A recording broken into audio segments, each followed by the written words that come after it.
Olá pessoal, tudo bem? Sou o professor Rodrigo Fraga, professor de Física, e hoje eu vou resolver a prova da AFA de 2020 para vocês, certo? Mas bem, antes de mais nada, já peço que vá se inscrevendo no canal, dando seu joinha aí. Então, bem, vou botando a primeira questão na tela para vocês lerem, daí então, seguindo com a resolução, ok? E bem, antes de mais nada, se tiver alguma dúvida ou sugestão, pode colocar aí nos comentários, certo? Então, bem, vamos lá para a primeira questão.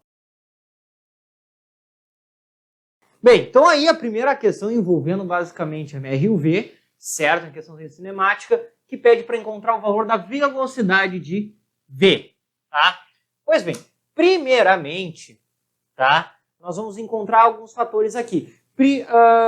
O primeiro deles, a aceleração gravitacional, tá? G, sofrido por cada uma dessas partículas, né? Não podemos declarar simplesmente G, pois elas estão presentes num plano, né? Temos aqui ângulos de 30 graus e 60 graus, respectivamente, né? E a aceleração que essas partículas vão sofrer, na verdade, serão, ó, aqui sendo G, né, as componentes gravitacionais, a aceleração que elas irão sofrer é uma componente, e essa componente paralela à direção do deslocamento. Então, temos aqui, ó, duas componentes, tá? G, que eu vou chamar G de 1, e aqui G de 2, certo? Onde, para essa partícula G de 1, vai ter um módulo igual a G vezes seno do ângulo de 30 graus, né? Lembrando aqui a ideia da decomposição de vetores, certo? Esse daqui é um cateto oposto ao ângulo, que é o ângulo de 30. Né? Então, G1, a aceleração sofrida pela partícula 1, é igual a G sobre 2. Né? Seno de 30 graus, 1 meio. Ok? Bem, para G2, a mesma situação. G, só que aqui é seno de 60 graus, que é a raiz de 3 sobre 2. Então, vamos ter raiz de 3G sobre 2. Tá? Achamos aí os módulos das acelerações sofridas pela partícula 1 e pela partícula 2. O segundo ponto agora é estimar, tá, a distância, ou melhor, as duas distâncias A C, né, que eu vou chamar aqui de D A para C, e as distâncias de D, B para C, em função deste valor aqui, que eu vou chamar simplesmente de um X. Por que isso? Porque nós temos um triângulo retângulo aqui, né? Então, qual é a ideia, certo? Vai ser basicamente, né, como as duas executam esse movimento e chegam nesse ponto ao mesmo tempo, podemos usar o T como parâmetro, né? E encontrar as distâncias percorridas neste intervalo de tempo em função desse x aqui, né? Bem, veja bem, olha só, tá? Como é que nós podemos prosseguir aqui. A distância de A para C, se eu observar, x seria a hipotenusa desse triângulo retângulo, né? E o DA, ele é o cateto adjacente ao ângulo de 30. Então, esse DAC vai ser x cosseno de 30 graus. O mesmo esquema da decomposição de vetores, só que aqui a gente não está vendo o vetor na diagonal e botando na horizontal, não. A gente está fazendo meio que rotacionado isso. Fica um pouquinho mais difícil de ver, mas uma ajuda que pode dar é tu redesenhar esse triângulo, né, colocando um desses valores como base. Tá? E olha, de BC, né, a distância de B para C é igual a x cosseno de 60 graus. Né? Então, com isso, a gente pode já fazer algumas modificações. Veja só, se eu cosseno de 60 é meio, então eu tenho x sobre 2 aqui. Enquanto aqui eu vou ter raiz de 3x sobre 2. Cosseno de 30 é raiz de 3 sobre 2, né? Certo? Então eu tenho esses duas igualdades aí que a gente já vai utilizar elas, ok? Pois bem, o próximo ponto aqui, então, vai ser o quê? Né? Primeiramente, vamos criar a equação horária da posição, ou da distância percorrida neste caso, para a partícula 1, que é o que nos interessa, que é a velocidade v que nós queremos encontrar. Né? Bem, a equação da posição, tá, ou da distância percorrida, certo? Posso dizer, ó, dAc, ou seja, essa distância toda percorrida, vai ser velocidade v vezes tempo, menos, pois a aceleração gravitacional está no sentido oposto, g, ou melhor, g sobre 2, vezes t ao quadrado, sobre 2. Né? Ficando aqui, então, dAc, o valor de vt menos gt quadrado sobre 4. Vou deixar isso aqui por enquanto. Ok? Agora, a distância dB, faremos a mesma coisa. Distância dBc igual V0 vezes o mesmo valor t menos g, que neste caso a aceleração, que é a raiz de 3 sobre 2g, t ao quadrado, divididos por 2. Ou seja, vamos ter aqui para dBc o valor de V0t menos raiz de 3gt quadrado sobre 4. Temos então essas duas expressões para trabalharmos, tá? E agora nós iremos fazer uma igualdade, tá? Pelo seguinte, veja que eu tenho x sobre 2 sendo igual a dBc e eu tenho exatamente x sobre 2 aqui. Então eu posso fazer essa substituição em dAc, que eu tenho aqui, ó, dAc, que é igual a raiz de 3x sobre 2, só que x sobre 2 é dBc. Então eu vou fazer essa substituição, ó, deixar a raiz de 3 no lugar de x sobre 2, substituo por dBc, que é a relação que eu encontrei entre eles aqui. Né? Eu poderia ter feito isso através do cálculo de tangente também, né? Eu tenho os ângulos, tangente é cateto oposto sobre adjacente, eu poderia ter feito esse mesmo cálculo, achado o mesmo resultado, né? Mas aí eu fiz aqui através de seno e cossenos, certo? Bem, o que eu faço agora? Vou fazer a substituição em dAc em dBc por essas expressões. O que eu vou ter?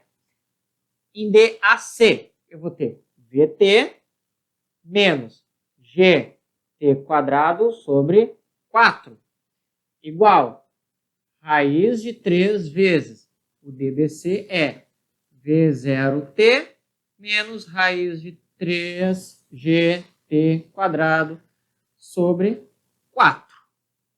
Certo? Agora, né, uma coisa que a gente pode fazer, como todos os termos possuem t, eu posso eliminar, né, dividir todo mundo por t para reduzir 1 grau cada termo. Fazer aqui a distributiva já, né? Que daí eu vou ter o seguinte, ó, v menos gt sobre 4, que é o que sobrou aqui, igual raiz de 3v0 menos raiz de 3 vezes raiz de 3 é 3. Então, 3gt quadrado sobre 4. Né? Passando este valor que está subtraindo, passando para o outro lado, somando, ó, veja que gt ao quadrado, gt é incomum entre esses, então é como se fosse um x. Né? Então eu vou ter 1 menos 1 quarto mais 3 quartos, certo? Então aqui eu posso dizer, né, menos 1 quarto mais 3 quartos vai dar 2 quartos. Então, 2gt sobre 4. O que eu fiz? A soma de fração entre esses dois aqui, ó, quando eu passei esse cara para o outro lado, porque os dois têm gt. Igual a raiz de 3v0. Tá? Aqui, nesse momento, eu fiz o seguinte. Gt sobre 4 mais 3gt 5T sobre 4. Aqui eu fiz uma soma de fração, certo? E bem, veja só. G vale 10, que é a aceleração G da gravidade. 2 vezes 10, 20 sobre 4, 5. Então, V mais 5T igual a raiz de 3 vezes 0. Como eu quero V, passa aqui subtraindo, raiz de 3 vezes 0 menos 5T. Encontrei a velocidade de V, que é a alternativa de letra A. Tá? Então, primeira questão aí, questão envolvendo basicamente o MR e o V, fazendo uma igualdade entre expressões de posição, certo? Poderia ter outras maneiras, sim. Eu poderia pensar nas funções horárias, e aqui sendo ponto de encontro também funcionaria. Preferi fazer por essa forma aqui, certo? Que achei mais enxuta, né? Bem, botando a próxima questão aí para vocês. Bem, essa questão aqui então vai envolver leis de Newton, certo? E vamos começar primeiramente fazendo o diagrama de forças para cada um desses corpos aqui, né? Primeiramente, vamos identificar as acelerações, onde o bloco A possui uma aceleração A e o bloco D, como é dito na questão, possui uma aceleração de 2A. Os dois verticalmente para baixo, como é informado ali, certo? Só para confirmar, o bloco D desce verticalmente com aceleração. Isso, certo? Bem, consequentemente, tanto B quanto A vão ter a aceleração de A. E D e C, a aceleração de 2A. Certo? Então, primeiro ponto agora, visto as acelerações aí, né? Lembrando que o campo gravitacional G, é dado, aí a questão não exige que tu use o 10, né? O G mesmo. Vamos vendo aqui a questão das forças que estão atuando, né? Primeiramente, um outro ponto é as massas de A, B e D são iguais, enquanto a massa de C é o triplo da massa de A. Então, se eu disser que A tem uma massa M, B tem uma massa M e D uma massa M. Em consequência, C, massa 3M. Né? Bem, vamos fazendo o diagrama. Vou começar pelo C, ok? Fazendo o diagrama de forças. Pois o que nós temos no C aqui? Temos a sua força-peso, que eu vou já colocando aqui em termos de módulo mg. Tá? Uma força de tensão, que eu vou chamar de TdC, tá?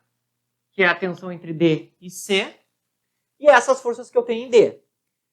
Em C, eu tenho também a força de tensão TdC, tá? Em sentido oposto, mas aqui eu estou pegando só os módulos.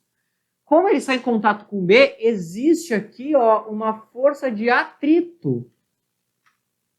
Tá? Uma força de atrito. Ok? Consequentemente, a sua força normal, a sua força peso, mas não vai ser o necessário aqui nessa questão, né? Mas é importante colocarmos.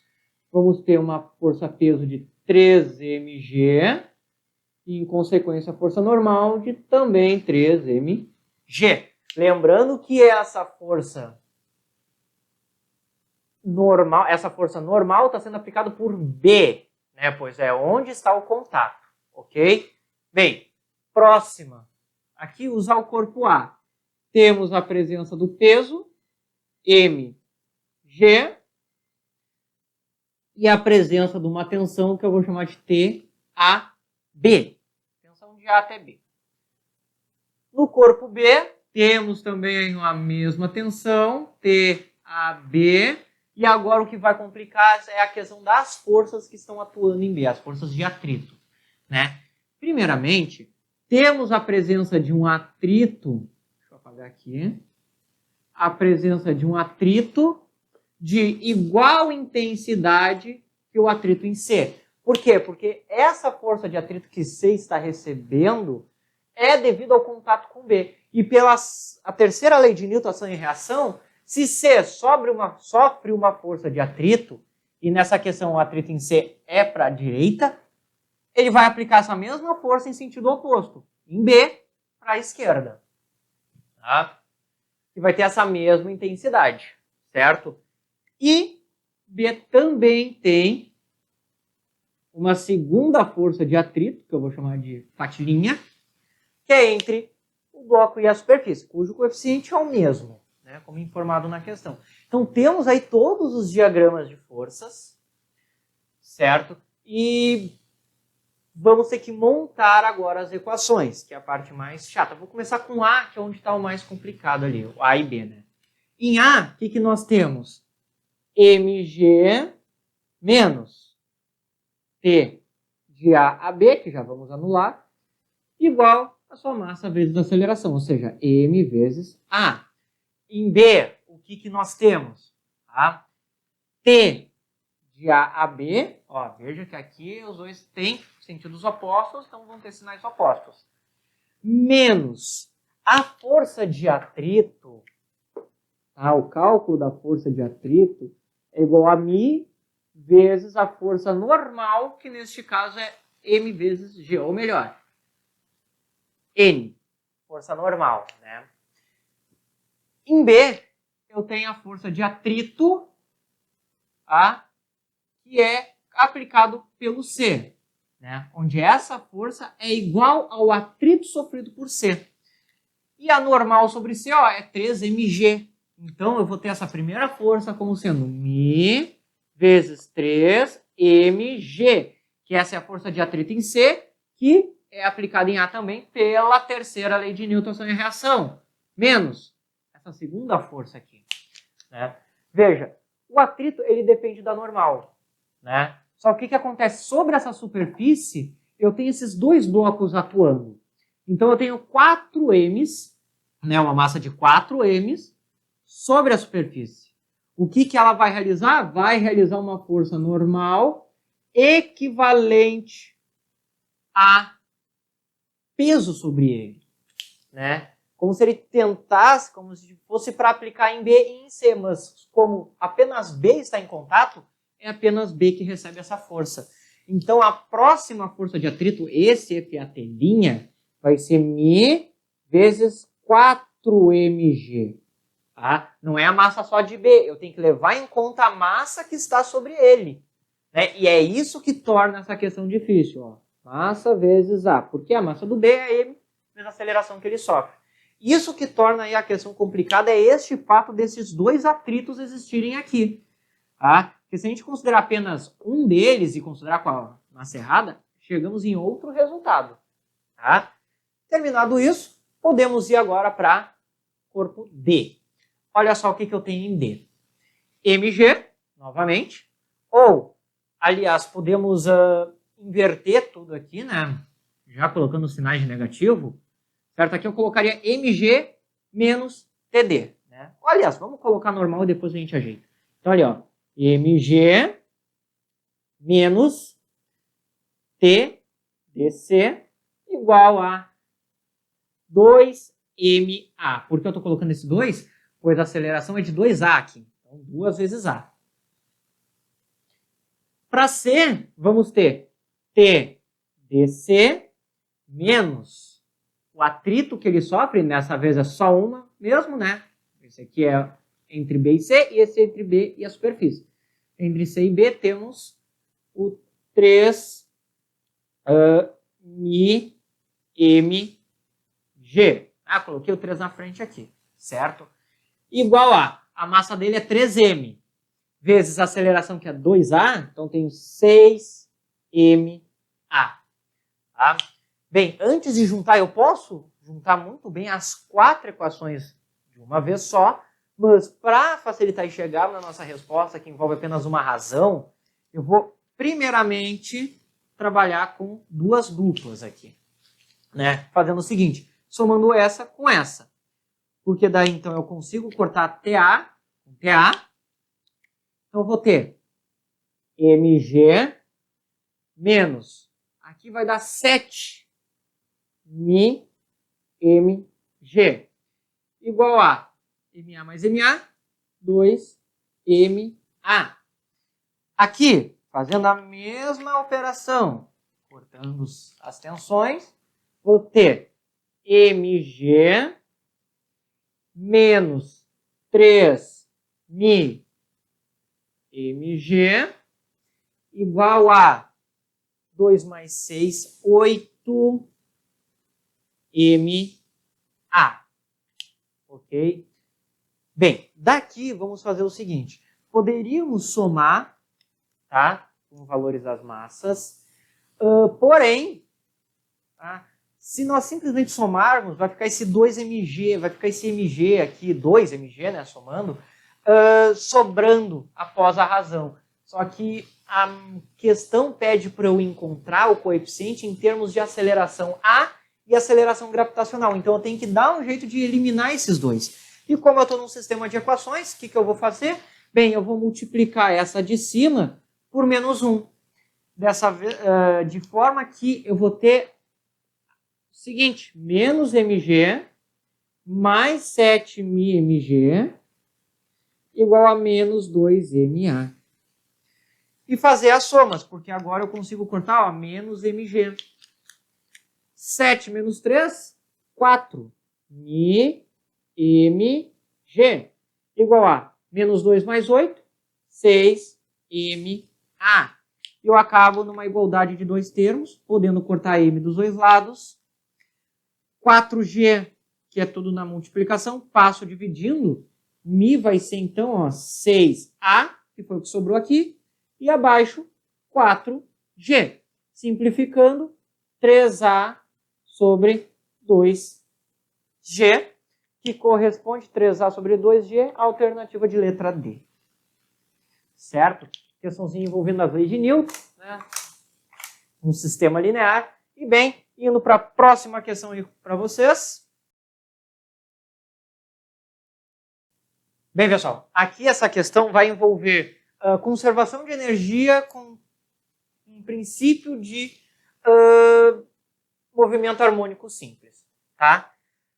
Só que essa questão tem um problema, essa questão foi anulada, vou resolver aqui como se fosse normal, mas ela foi anulada por incoerência geométrica que eu vou mostrar aí para vocês ao final, tá? Mas bem, inicialmente temos uma mola não deformada, vai cair sobre uma altura de 15 metros, sob a ação do campo gravitacional, sendo que no ponto C, dado na figura, certo? A partícula, que seria a boia e a pessoa ali, vão possuir uma velocidade nula. Então, o que faremos? Por conservação de energia, tá? Temos que a energia potencial gravitacional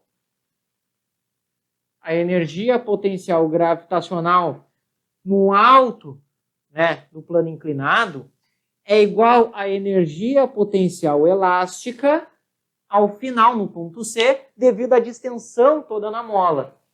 Certo? Essa aqui é o valor inicial da energia mecânica, que é potencial gravitacional, e aqui potencial elástica ao final. A cinética, como ela não está presente em nenhum desses momentos, pois a velocidade é nula no início e no fim, ela não aparece, vai aparecer aqui após, certo?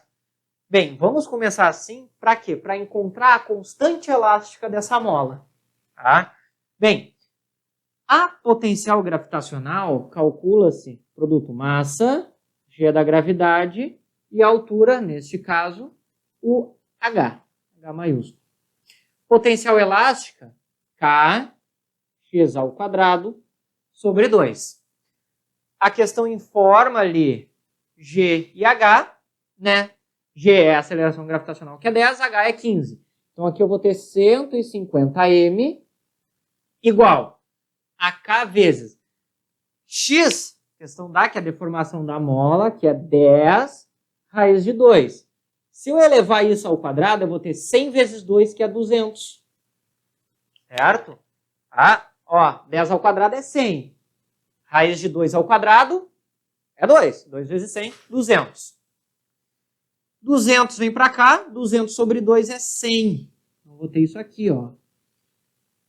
Passando 100 para o outro lado dividindo, eu vou ter 150m sobre 100 igual a K. Então, aqui a constante elástica dessa mola vai ser igual a 15m sobre 10. Vamos deixar isso aqui destacado que nós vamos utilizar daqui a pouco. Tá? Quer dizer, vamos utilizar agora. Por quê? Porque nós precisamos saber que a questão pede no ponto H sobre 2, e aí que começa a ter os erros. Ele diz que aqui é o ponto de equilíbrio, tá? Certo? Que é basicamente, na verdade ele não fala isso, mas ele diz que é onde a boia tem a sua velocidade máxima, né? E bem, conhecendo o movimento harmônico simples, o que consiste o movimento harmônico simples, basicamente? Consiste em uma troca constante entre uma energia cinética e uma energia potencial elástica, ou uma energia potencial restauradora. Há uma força restauradora, certo? Então, eu estou toda hora tendo essa troca. Tá? Pensa num sistema, uma massa pendurada numa mola e a mola fica oscilando, certo? Eu fico toda hora ganhando e perdendo velocidade enquanto deforma e desforma a minha mola. Tá? E bem, onde é que eu tenho a velocidade máxima? Onde eu tenho a maior energia cinética, que é quando eu tenho a menor potencial elástica neste momento, certo? Vamos dizer assim, a menor energia restauradora, tá?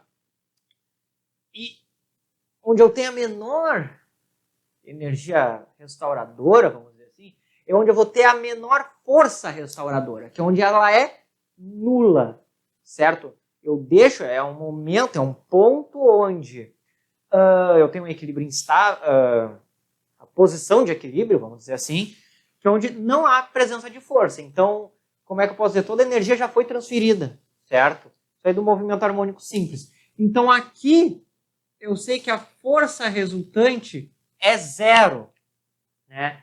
E eu fazendo um diagrama de forças nesse ponto, o que eu vou ter? Eu vou ter a componente paralela do peso, que é mg seno de 60 graus, e, sentido oposto, eu vou ter uma força elástica, K vezes X, vou chamar de X', tá? Para diferenciar deste aqui, que é a deformação no final, ok? Então, por força resultante, por equilíbrio, certo? Eu sei que Kx' é igual a mg vezes seno de 60 graus. Certo? Por que eu vou encontrar isso? Porque para eu achar a velocidade máxima neste ponto, e bem, essa informação da velocidade ser máxima aqui, e com isso, com a ideia do MHS, eu saber que a velocidade ser máxima é onde eu tenho a força resultante zero, tá? É importante eu ter essa informação para conseguir chegar nisso. Por quê? Porque para eu achar a velocidade neste ponto, eu vou usar a conservação de energia. Então eu preciso saber todas as energias que estão ali. Energia potencial gravitacional em relação a esse H sobre 2, energia potencial elástica em relação a essa deformação neste momento. E a velocidade naquele ponto, né? As três energias aí de uma vez só, certo? Então, bem, como é que eu vou encontrar aqui então? K15 m sobre 10, acabamos de calcular, x' igual a G é 10, seno de 60 é raiz de 3 sobre 2. Então eu vou ter o seguinte, 5 raiz de 3 m, né? 5, por quê? 10 raiz de 3. Divididos por 2, 10 sobre 2. Posso cortar m dos dois lados. 10 passa para cá, fica 50. O 15 divide, fica 50 raiz de 3 sobre 15. Eu acho x, né? Que daí vai ser igual aqui, dá para simplificar por 5, vai dar 10 raiz de 3 sobre 3. Este valor, eu vou guardar ele, eu vou dar uma destacada, porque ele é importante para explicar o do porquê a questão foi anulada. Ele e este valor. Mas aí eu deixo para explicar no final. Tá? Certo? Bem, tendo em mão esse valor, tá? Conseguimos agora encontrar, por conservação de energia, a velocidade. Né? Por quê? Neste ponto inicial, eu tenho apenas energia potencial gravitacional em relação àquela altura H. Então, isso aí é uma energia mecânica, que ao final, ou melhor, neste ponto, vai ser a energia cinética mais uma energia potencial elástica mais uma energia potencial gravitacional em relação à altura h sobre 2. Certo? Daí, então, o que vai ter? Energia cinética, aí vai ficar um pouquinho grande a conta, mas vai ser a energia potencial gravitacional em relação a h menos a energia potencial gravitacional em relação a h sobre 2 menos a energia potencial elástica. Esses três termos, né? O que eu fiz? Passei esses dois para o outro lado subtraindo. Tá? Abrindo todas as expressões, energia cinética, mv² divididos por 2. Igual. Potencial gravitacional, mgh, menos potencial em relação a h sobre 2. mgh sobre 2. Que, aliás, a gente pode aqui, ó, fazer basicamente 1 menos meio. Por quê? Porque eu tenho mgh e mgh. Então é 1 menos meio, que dá meio, né? Então isso aqui, mgh sobre 2. Né? Menos a potencial elástica, que é kx' sobre 2. Tá? Abrindo mais as expressões agora, esse valor aqui principalmente, temos ali, ó, mv² sobre 2 igual a mgh sobre 2 menos k, que vale 15m sobre 10, x, que ao quadrado, desculpa, 10 raiz de 3 sobre 3, que daí dá para fazer ao quadrado, vai dar 100 vezes 3 e 9. Fica 100 sobre 3. Tá? 100 sobre 3 e o sobre 2 que estava ali, então, colocar aqui ao lado. Né?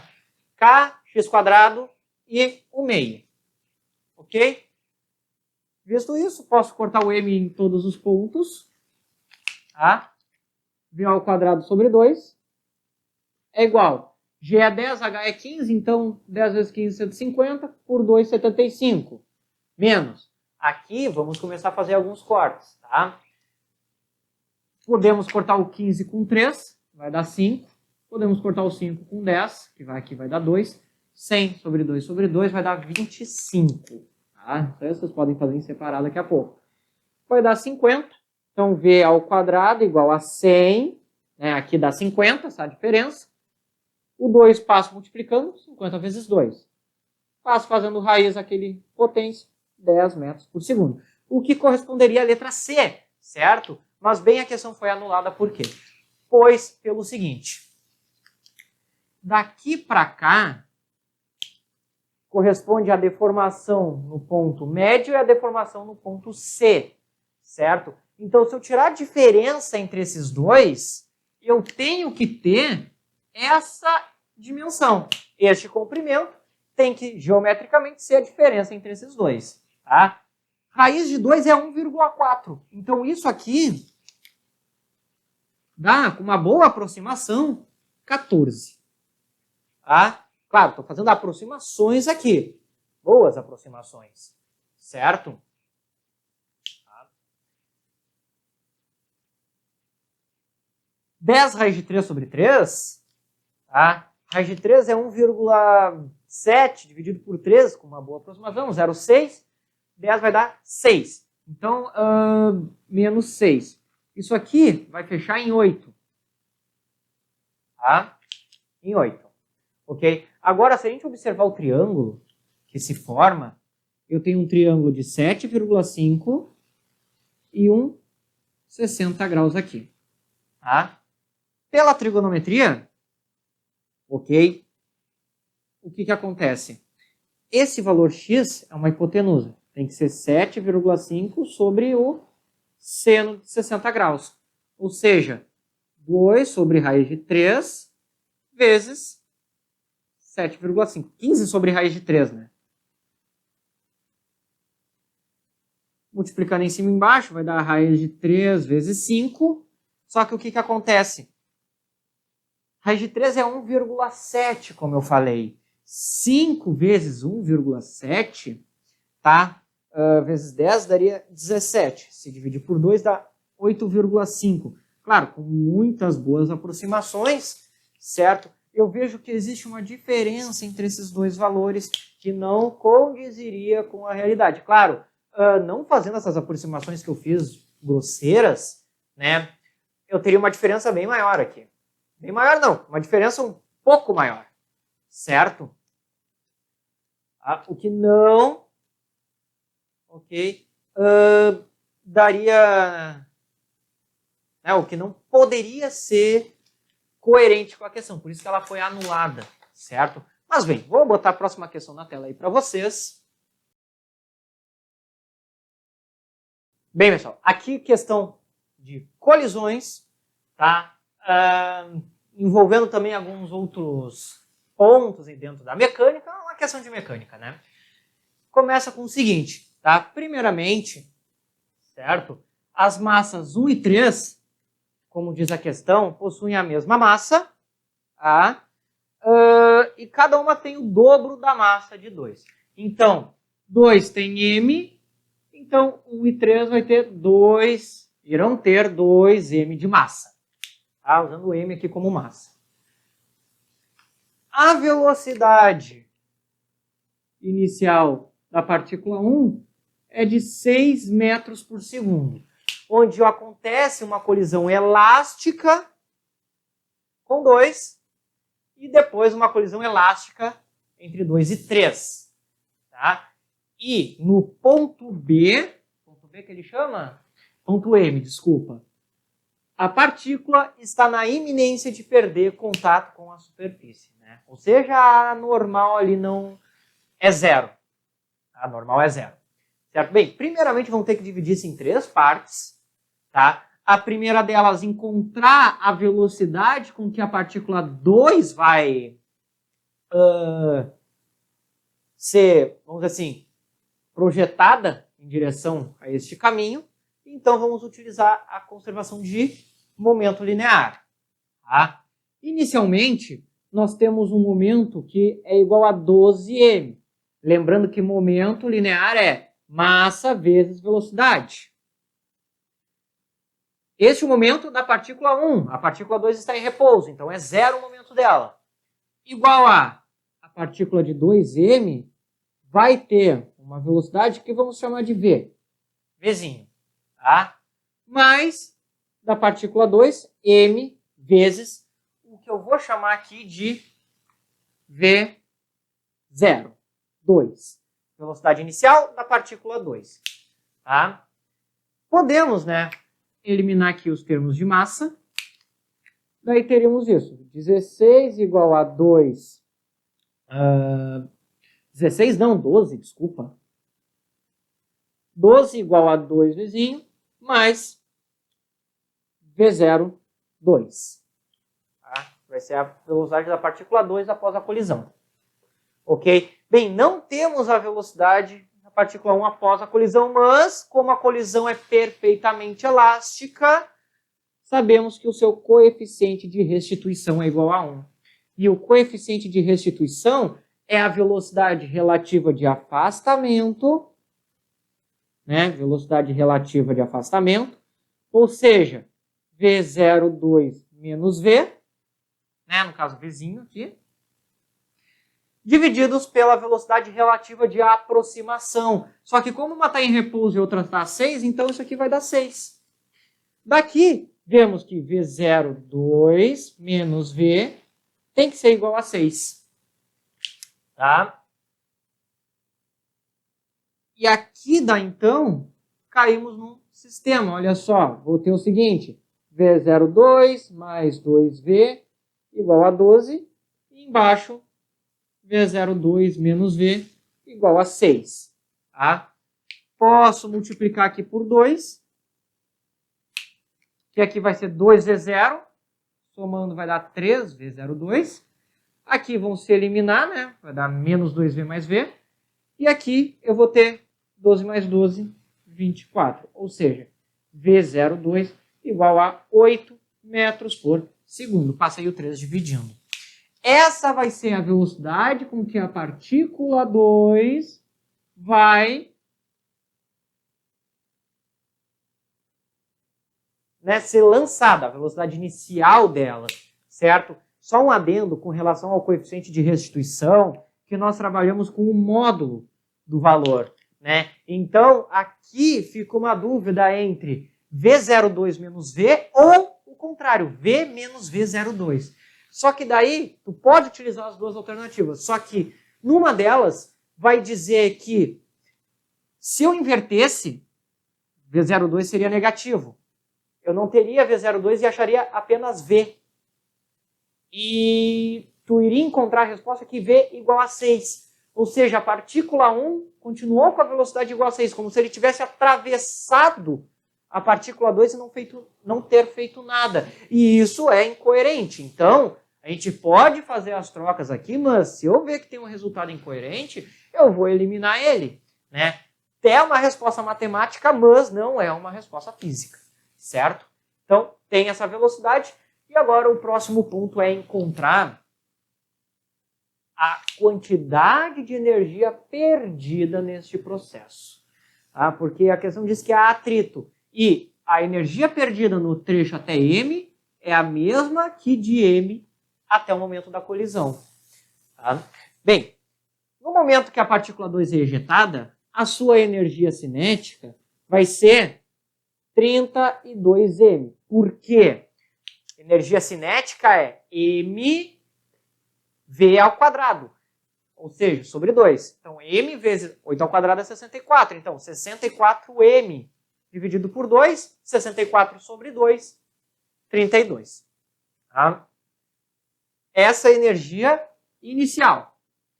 No ponto mais alto, é dito na questão que é quando ele perde, ele está na iminência de perder o contato com o chão. Então, a partícula 2, neste ponto, está sujeita apenas à força-peso, ou seja, o mg. E, por força centrípeta, né, como é a única força, e essa força está sendo perpendicular à sua velocidade naquele ponto, e essa velocidade eu vou chamar de V1, ou melhor, V12, tá? Aqui V02, V12. Depois vai dar o V22, mas aí vai ficar complicando, mas bem. Como é perpendicular, podemos fazer por força centrípeta. Olha só, mg, força-peso, é igual a força centrípeta mv quadrado sobre r. Tá? Podendo cancelar m dos dois lados, v aqui então vai ser a raiz de g vezes r. Que vai ser a raiz de 10, né? Pois a questão informa que o valor de r é igual a 1. Tá? Então, esta é a velocidade da partícula 2 neste ponto. Certo? Como é que a gente vai calcular agora, então, a perda de energia? A energia cinética, ou a energia mecânica inicial, é os 32 M's. Ok? Neste ponto mais alto, né? Aqui 32 M's é o total. No ponto mais alto, o que eu tenho? A energia cinética relacionada com essa velocidade, uma energia potencial gravitacional relacionada com a altura e um ΔE, que é uma energia que foi perdida no meio do caminho, né? Energia dissipada. Ok? Então vamos ter ali, ó, 32m igual a energia cinética mv ao quadrado sobre 2. Então, m aqui vai dar 10 sobre 2. Né? Porque ó, eu elevei ao quadrado, só que r é 1 metro. 10 vezes 1, 10. Então, v é raiz de 10. Então, v quadrado, 10. Mais m vezes 20, porque 20, e potencial gravitacional é mgh. G é 10, a altura é 2r. Né? É tudo isso aqui, 2 metros. Mais o ΔE. Então, olha aqui. 32m igual, aqui vai dar 5m e aqui 20. Então, eu vou ter 25m mais ΔE. Passando para o outro lado, subtraindo, a energia perdida até o ponto M foi de 7 M. Né? Isso aqui, claro, medido em joules, certo? Pois o M é um valor de massa. Tá? Então, até o ponto M perdemos 7. Tá, como a questão diz que até M e de M em diante eu tenho a mesma perda, então aqui eu também vou ter 7M, certo? Então aqui no ponto final, a questão dá um nome para esse ponto, o ponto D, né, a energia no ponto D é igual aos 32M menos 14. Por que 14? 7 até M mais 7 de M em diante. Ou seja, eu tenho uma energia de 32 menos 14, vai dar 22, 18. 18M. É com essa energia que a partícula 2 chega, que é puramente energia cinética. Né? Já igualando com mv² sobre 2, cortando as massas, este 2 passa para cá, vai dar 36, v ao quadrado, fazendo raiz 6 metros por segundo. Certo? Chegamos a, então, à velocidade com que a partícula 2 chega no ponto D. Ou seja, vai colidir com a partícula 3 com esta velocidade. E, novamente, conservação de momento. Né? Temos ali 6m, que é o momento total neste ponto. Ok? Aqui a massa m. E a partícula 3 está em repouso, mas depois ela sai do repouso com uma velocidade de 2 m sua massa, v a velocidade que a gente quer. Né? Aqui é a v...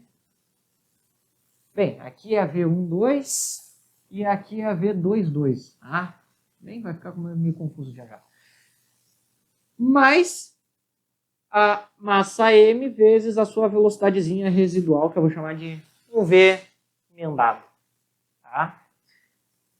Por coeficiente de restituição, novamente, vamos chegar na mesma conclusão. Tá? Que este V menos a sua velocidadezinha V tem que ser igual a 6. Tá? Aqui, como a velocidade... Ó, aqui eu tinha 6 e 0. Aqui eu tenho 6 e 0. Tá? Então eu sei que eu vou chegar exatamente nessa mesma relação. Tá? Portanto, se eu inverter, eu vou ter um problema de coerência. Tá? Então, tem essas duas expressões. Posso cortar o M em todos os lados. E ajeitando isso aqui embaixo, eu vou ter o seguinte. V mais, 2V mais Vzinho igual a 6. Podendo fazer a soma, ó, 3V igual a 12. Né? Cancela esses dois. Passa o 3 dividindo, V igual a 4 metros por segundo. Então é a velocidade da partícula 3 após todo esse percurso. A gente fica com a alternativa de letra B. Tá? Questão bastante trabalhosa aí, envolvendo mecânica, certo? O coeficiente de restituição, colisões, conservação de energia, força centrípeta e bem. Vou botar a próxima questão para vocês. Bem, pessoal, aqui uma questão que envolve o MR e o V e a ideia de impulso, certo? Bem, aqui eu desenhei, né, da forma que eu consegui, as duas situações onde temos o Dion descendo devido ao aperto que se faz com as mãos, fazendo com que o volume da bolha de ar aqui ocupe um volume V0, tá? E aqui, quando está subindo, quando esse volume aumenta para um valor V, né? Pois aí a quantidade de água sai devido à, né, pressão, aumenta o volume, aumentando o impulso, certo? Bem, primeiramente, temos que nessas duas situações, uma força resultante, cujo módulo é igual à diferença dos módulos entre a força de empuxo e a força peso, certo? Só que numa situação temos o peso maior do que o empuxo e na segunda situação o empuxo maior do que o peso, certo? Então essa é a comparação que iremos fazer, ok? Primeiramente, né, vamos determinar a aceleração na descida e na subida, para depois aplicar as leis de Newton. Bem, sabemos que do MRV, ou até mesmo movimento vertical, tá? A distância percorrida é igual à aceleração vezes o tempo ao quadrado divididos por 2, numa situação onde eu tenho a velocidade inicial 0, certo? A distância percorrida é a aceleração tempo ao quadrado sobre 2. Nisso, temos que a aceleração, então, é 2 vezes a distância divididos pelo quadrado do tempo. Né? Peguei o 2 e passei para o outro lado, multiplicando o t ao quadrado dividindo. Então, para essas duas situações, iremos usar essa expressão. Então, a aceleração na descida vai ser 2 vezes 0,6, que é a distância, 60 centímetros, que é equivalente a 0,6 metros, tá? Trabalhando em metros. Pode ser trabalhado em centímetro, desde que sempre tenha centímetros, divididos por 1 ao quadrado. Ok? Bem, este valor aqui vai dar 1,2 metros por segundo ao quadrado.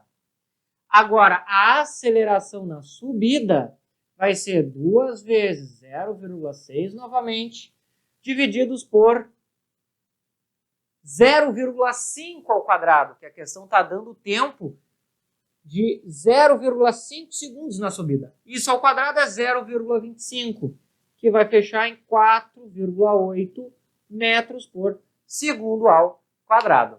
Tá? Achamos as duas acelerações.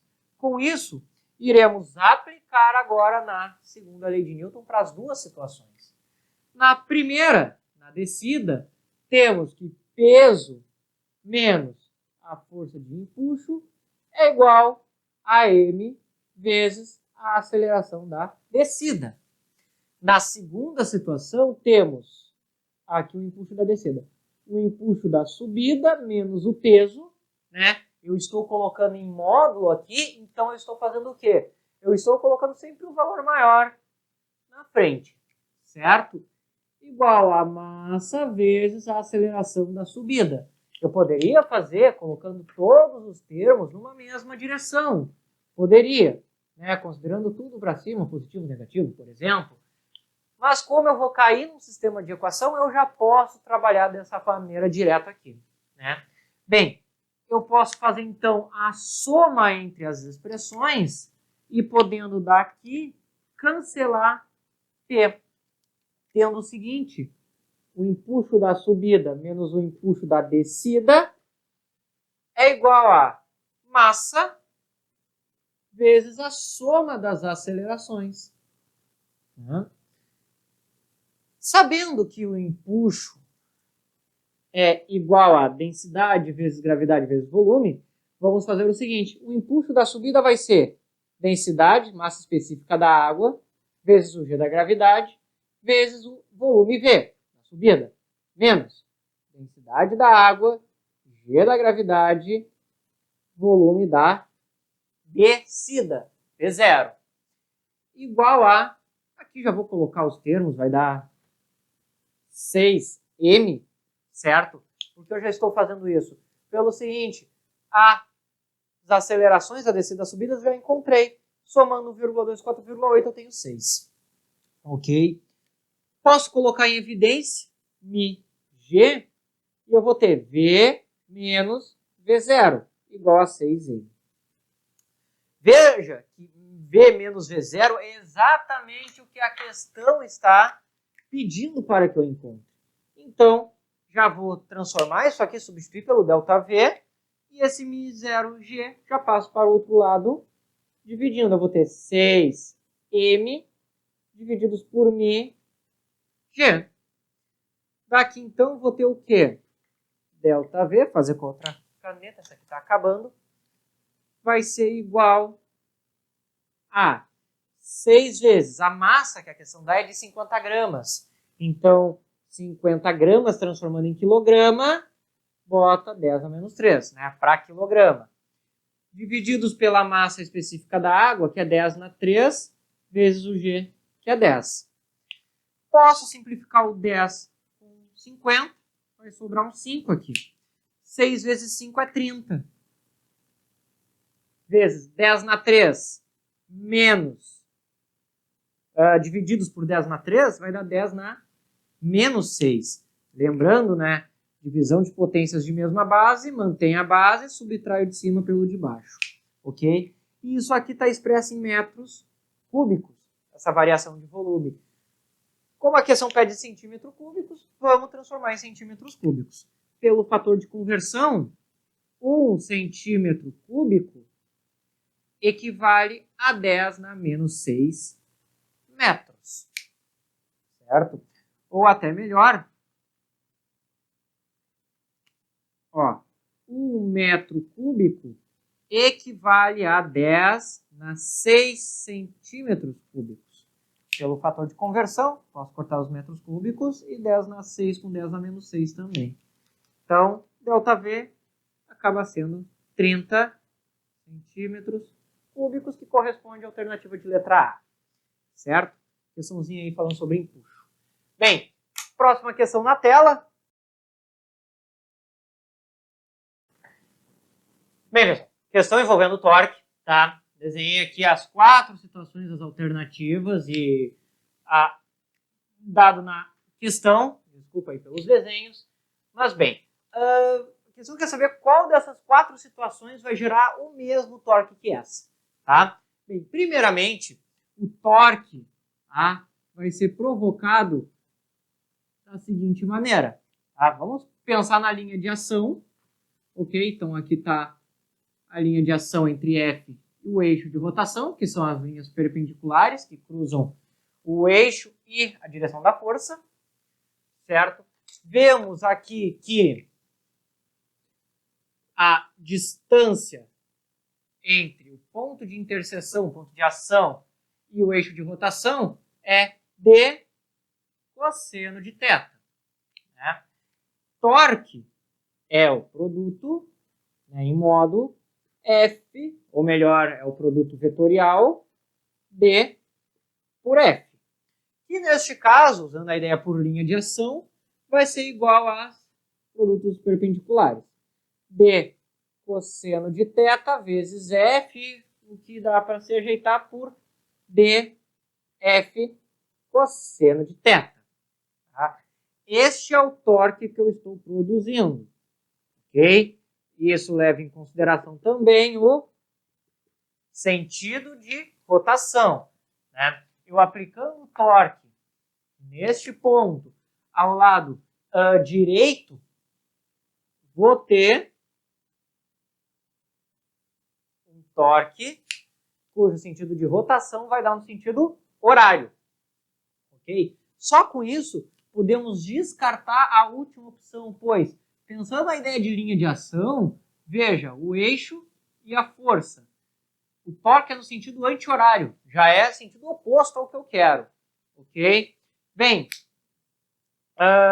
então já descartamos uma só pela questão do sentido, certo? Agora veremos as outras situações. Ok? Bem, primeiramente, tá? Só consertar um ponto aqui, que essa terceira aqui é cosseno de θ. Tá? Cada uma das alternativas, certo? Bem, todas elas eu posso produzir a linha de ação, fica bem mais fácil de eu trabalhar com relação ao eixo. Ó, aqui já praticamente já está, né? O eixo e aqui a direção. Então é só um produto direto. Bem, aqui vemos que essa distância, que seria o nosso braço de alavanca, a distância perpendicular do eixo à linha de ação, vai ser d seno de θ, é o cateto oposto ao ângulo. Ok? De forma que aqui o torque vai ser igual a dF seno de θ secante de θ. Né? Bem, se eu conseguir de alguma forma fazer essa secante se cortar com seno para chegar nisso, tenho minhas respostas. Mas, conhecendo o triângulo retângulo, a secante é igual ao inverso do cosseno de θ. Aí tem um pouquinho da trigonometria para entender, né? E bem, eu vou ter seno sobre cosseno, o que vai dar tangente. E tangente e cosseno são funções diferentes. Não pode ser a letra A. A letra B, né, tendo a mesma ideia, veja, eu tenho aqui a minha distância da linha de ação, que, assim como no enunciado, D cosseno. Então, o meu torque aqui vai ser D cosseno de θ vezes a força G, que é F seno de θ. Veja que eu vou ter uma função seno a mais na multiplicação, o que também torna a B inviável. Sobramos apenas a letra C, que já vimos aqui o seguinte, a linha de ação é na própria direção da força, são perpendiculares, certo? E eu vou ter D F cosseno de θ, exatamente o mesmo torque. Então, realmente, ficamos com a alternativa de letra C aqui, né? Uma questão envolvendo torque, só tinha que cuidar pela questão do cosseno, né? Pois a gente está acostumado a ver a fórmula como força vezes seno, mas isso porque esse seno vem da ideia da ou linha de ação ou da componente perpendicular ao braço de alavanca. Então, tem que tomar muito cuidado com isso, certo? E o ângulo que se usa para o seno é o ângulo entre a força e o braço de alavanca, não entre a força e a horizontal. É outro ângulo, né? Bem, indo para a próxima questão. Bem, aqui uma questão rápida envolvendo o movimento harmônico simples novamente, perguntando quais desses pontos aí eu consigo ter minha partícula em equilíbrio estável, basicamente. Né? Que ele fala ali, ó, onde é que eu poderá oscilar em movimento harmônico simples? Bem, uma oscilação em movimento harmônico simples pode ser entendido como uma oscilação em torno de um ponto de equilíbrio. E essa oscilação em torno do ponto de equilíbrio vai ser nas regiões onde eu tenho a menor energia potencial, basicamente, que é x2 e x4, tá? Que são pontos de equilíbrio estável, certo? As outras regiões ali, vemos que tem potencial constante, então aqui nem poderia haver uma oscilação, pois não teria como ter essa troca, pois como eu já falei anteriormente, o movimento harmônico simples consiste em uma troca entre energia cinética e energia potencial. Basicamente, é este o caminho que vai e volta, né? Entre energia potencial e energia cinética, energia potencial cinética. Aqui eu não consigo ter essa troca, eu vou ficando sempre na mesma potencial. No ponto x3, a partícula iria ficar confinada nas regiões x2 e x4. Né? A partícula, certo? Na mecânica, as partículas elas sempre tendem a ficar na região de menor energia potencial. A gente pode pensar nisso aqui, um esquema uma boa analogia aqui, ao invés de eu pensar isso aqui como potencial, pensar justamente numa altura. E aqui uma bolinha, o que aconteceria? Mas claro, só nesse gráfico. A bolinha, onde é que tem mais probabilidade de ela ficar equilibrada? Nos fundos dos poços de potencial aqui, né? Se eu colocar essa bolinha aqui, ela poderia tender para qualquer lado. Aqui não, ela consegue ficar oscilando, pois sempre vai conseguir voltar para a região de equilíbrio. Né? Então aí a gente fica com o x2 e x4, que é a letra C. Né? Barbadinha, questão envolvendo aí conhecimento do movimento harmônico simples em cima da energia mecânica. Tá? Bem, próxima questão.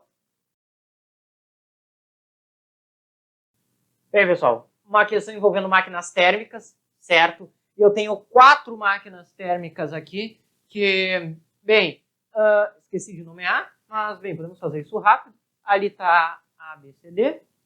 As máquinas A, B, C, D, que eu fiz uma representação um pouquinho mais simplificada, ok? E, bem, essas máquinas são feitas com base neste ciclo, tá? E vemos que neste gráfico temos o quê? 2 transformações isotérmicas e 2 adiabáticas, o que constitui um ciclo de Carnot. E a própria questão já diz. Bem, no ciclo de Carnot, nós temos, né, o chamado rendimento ideal, que é basicamente o rendimento máximo da minha máquina. Né? esse rendimento ideal é calculado através da expressão 1 menos T da fonte fria, que no caso é T sobre 2, divididos pela temperatura da fonte quente, que é T, né? Menor sobre o maior. Bem, como nós temos T meio sobre T, vai ficar 1 menos meio, ou seja, 0,5. De forma que o rendimento ideal neste intervalo de temperatura vai ser, no máximo, 50%. Tá? Então, qualquer máquina térmica que vai trabalhar nesse intervalo de temperatura, ok, vai conseguir, no máximo, ter um rendimento de 50%, não conseguindo ultrapassar isso. Então, este é o primeiro ponto, né? Determinar o rendimento de cada uma dessas máquinas e ver se elas estão de acordo com o ciclo de Carnot para dizer se são viáveis ou não. Tá? Para depois ver se vão realizar o mesmo trabalho. Aliás, como o rendimento é 50%, tá? Então, este Q já posso mudar para Q sobre 2. Né? E eu já posso fazer todas as substituições, inclusive, que se o rendimento é 50%, eu vou realizar um trabalho, né? Aqui, vou botar aqui o T. Esse trabalho ideal, neste caso, seria de Q sobre 2, 50%. Certo? E vamos já substituir esse Q sobre 2 em todas as expressões aqui, ó. Aqui, ó, Q sobre 2. Então vai ficar 2Q sobre 6. Aqui, sobre 4. Basicamente, eu vou multiplicar os denominadores por 2. Aqui sobre 2. E aqui sobre 8. Tá? Apenas dessa forma o valor calculado. Bem, com isso, podemos estimar os rendimentos individuais de cada máquina. Então, vamos fazer um rendimento real de A, de B, de C e de D. Ok? Todos de acordo com a expressão. Tá? Bem, todas elas vão ser 1, tá? Colocar 1 em todos, menos a razão qual? Fonte fria por fonte quente.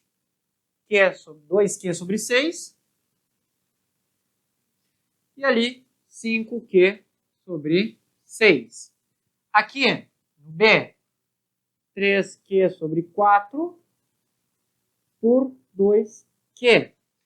Aqui, no C, Q, porque é 2 sobre 2. E embaixo, 3Q sobre 2. E aqui vai ser Q sobre 8. E abaixo, 5Q sobre 8. Né? Bem, podemos cortar Q de todos os lados. Corta Q com Q, Q com Q, Q com Q, Q com Q. Aqui podemos cortar 6 com 6. Vamos ter 2 divididos por 5. Então, 1 menos 2 quintos, o que vai dar 3 quintos. Isso aqui é maior do que 50%. Então, a máquina A não pode existir nesse intervalo. Não é condizente com a segunda lei da termodinâmica. Aqui vamos ter 3 quartos sobre 2, ou seja, 1 menos 3 quartos sobre 2. Né? Faz o primeiro, multiplica pelo primeiro, vai dar... sobre 1, peraí que falhou a memória. Aí, 3 oitavos. Ou seja, o meu rendimento aqui vai ser de 1 menos 3 oitavos, 5 sobre 8. Tá? A todos aqui, o 1 eu estou transformando na fração 8 por 8. Aqui eu transformei em 3 por 3. Aí cada um faz o seu. Aqui também é maior do que 50%. Não pode existir a máquina B. Tá? Bem, com isso, ou a gente fica com a letra C ou D. Né? NC. O que nós temos? 1 menos... Aqui é 1 e aqui é 2 terços, vai dar, né? Ó, fez já invertida. Aqui vai dar 1 terço. Bem, 1 terço é menor do que 50%, ele é viável de existir, certo? Só que com o rendimento de 1/3, eu tenho que ver nessa situação se eu vou conseguir ter o mesmo trabalho que eu quero, o Q sobre 2.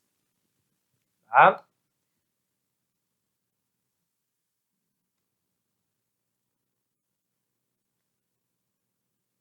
Ok? Aqui, só verificando. Que frio, porque quente, 3/2, 2/3, 2/3, 1/3 menor, ok. Tá? Bem, o que nós vamos ter aqui? Aqui é basicamente 1,5 Q. Aqui vai ser Q, né? De 1 foi para quê? Jogou para fora Q sobre 2. Então a máquina C ela é viável de existir e ela consegue executar o mesmo trabalho que o círculo de Carnot. Então tem uma alternativa que seria a letra C neste caso. Ok? E bem, a última, letra D, que é a letra D. 1 menos, aqui o que a gente vai ter? 1/8, 5/8, inverte, né? Vai dar como 4/8, isso. 1 menos, né? Aqui multiplica, vai dar 1 menos 1/5, ou seja, 4/5, que é maior do que 50%. Tá? Então a máquina D também não pode existir. No caso aqui, todas as máquinas, com exceção de C, podem, né, realizar. Como não tem alternativa com somente C, aliás, deixa eu ver de novo aqui o que está acontecendo, é 3 meios e 2Q2. Tá certo. Tá? Bem, como não tem uma outra alternativa que tem apenas a C, a questão ficaria letra D, nenhuma, né? Mas aí passível de anulação, pois temos uma máquina que vai obedecer à questão do rendimento máximo, né? Uma máquina cujo rendimento está sendo menor do que 50%, que a gente calculou aqui, ok? Um rendimento de 1/3, no caso, certo? Vemos aqui, né, 1,5 para 1. Então, 0,5 é o que fez de trabalho, né? E pelo cálculo também a gente vê, ok?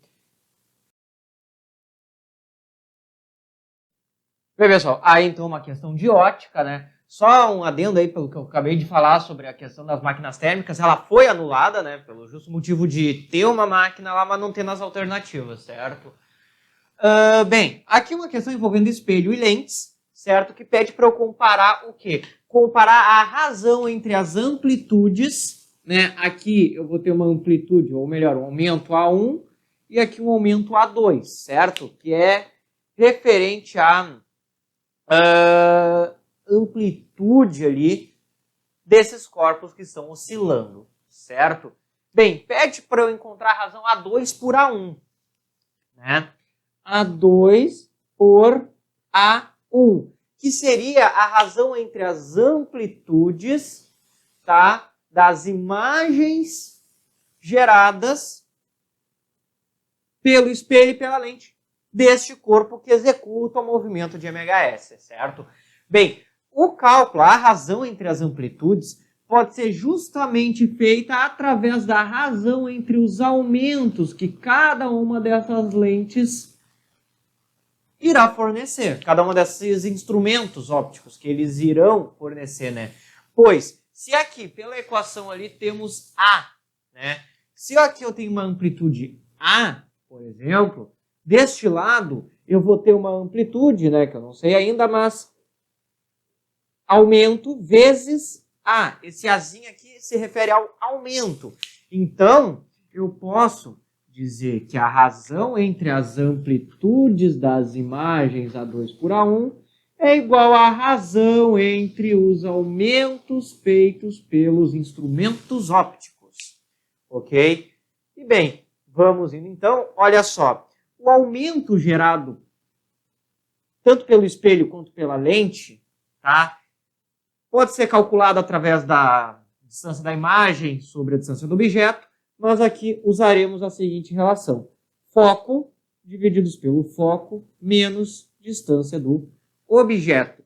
Aqui calculamos o aumento do instrumento em função do foco e a distância que o objeto está deste instrumento, né?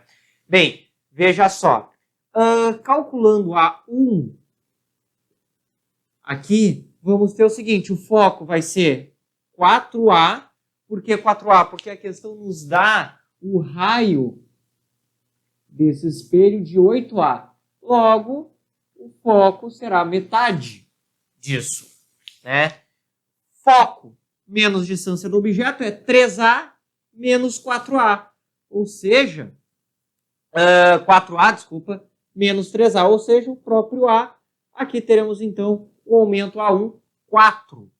Agora, para A2, o foco de A2 já é dado na questão, é o próprio A, divididos por A menos 3A. Ou seja, vamos ter menos 2A. Ou seja, menos 1/2. O que significa esse negativo aqui?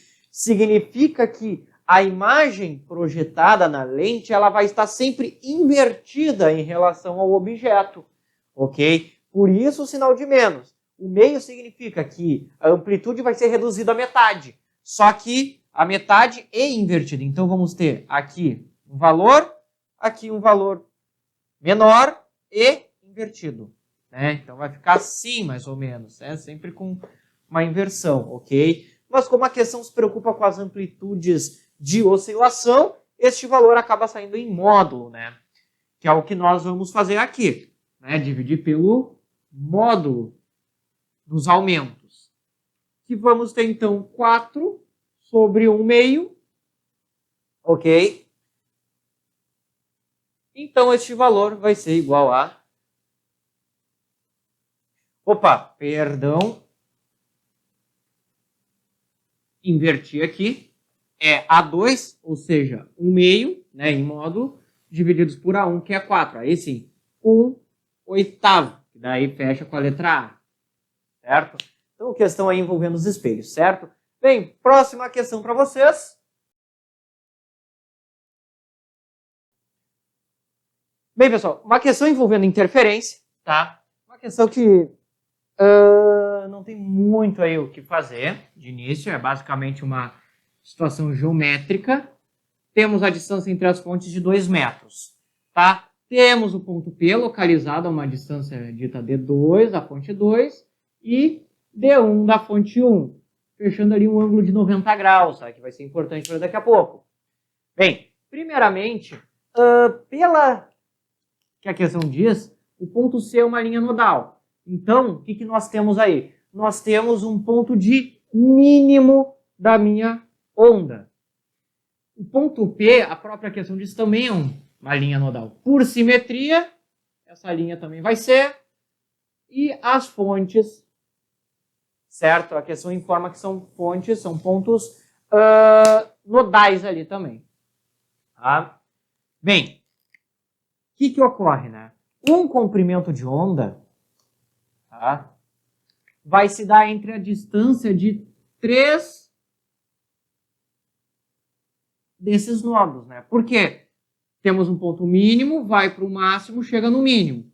Vai para o máximo invertido, chega no mínimo novamente. Temos um comprimento de onda aqui, né? Então, se a gente vê até o ponto P, ó, um comprimento e meio. Então, D1 equivale a um comprimento de onda e meio. D2, se a gente for ver, né, vai ter meio comprimento de onda. D2, meio comprimento de onda.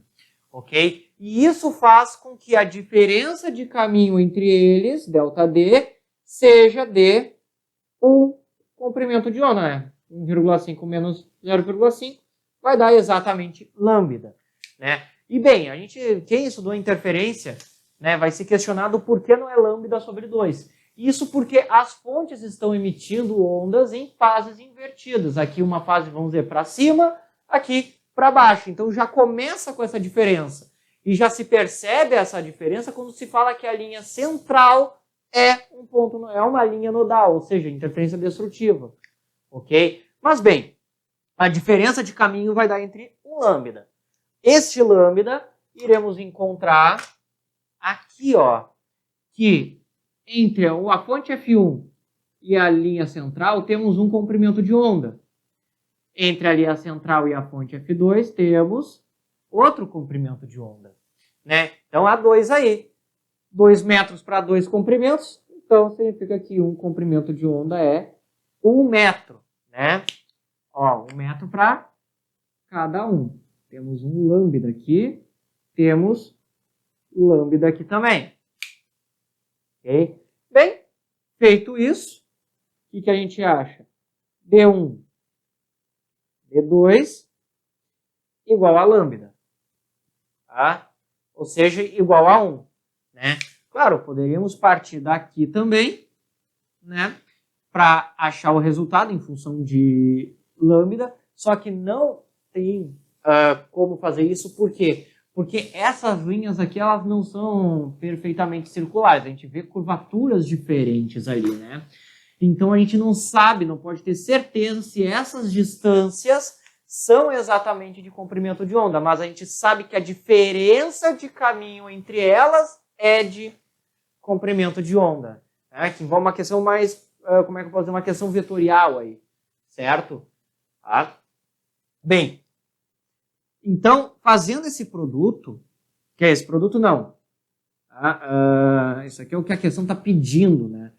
Mas abrindo esse delta, deixa eu apagar isso aqui, abrindo esse delta em delta 1 menos delta 2, vamos ter um comprimento de onda. Tá? Para encontrar o produto que nós queremos, vamos elevar toda essa expressão ao quadrado.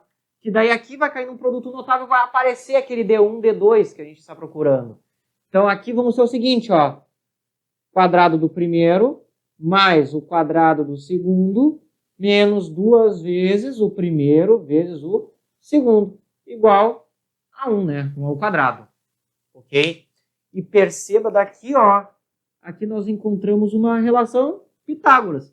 Pois, se observarmos, temos um triângulo retângulo onde D1 e D2 são catetos. Né? E a soma dos quadrados dos catetos vai dar quem? O quadrado da hipotenusa. Quem é a hipotenusa? 2. 2 ao quadrado tem que ser 4. Então, 4 menos 2, D1, D2, igual a 1. Este 4 vai passar subtraindo. 1 menos 4 é menos 3. Então, 2, D1, D2 tem que ser igual a menos 3. Passo o menos 2 dividindo. D1 vezes D2 vai ser igual a 3 meios, que corresponde com a alternativa de letra B. Certo, pessoal? Questão envolvendo de interferência aí, tá? Basta saber a ideia da diferença de caminho, né? E a interpretação através das linhas dada na questão, certo? Bem, botando a próxima questão na tela para vocês. Bem, uma questão envolvendo, tá? Telescópio, certo? E a ideia de associação de lentes. A questão informa que temos uma lente convexo-côncava, ok? Justaposta a uma lente biconvexa. Pela questão da justaposição, entende-se que essas duas lentes estão coladas e não há espaço entre elas. De forma que a lente convexo-côncava possui aqui, ó, os raios 2R e R, né? Que isso não informa a ordem, não fala aquele respectivamente, certo? Enquanto a biconvexa, RR, né? A região dos raios ali, certo? Ao lado, nesse telescópio, temos então uma lente convergente que vai servir de ocular. Temos aqui a objetiva e a ocular. Né? Pelo caminho dos raios, tá?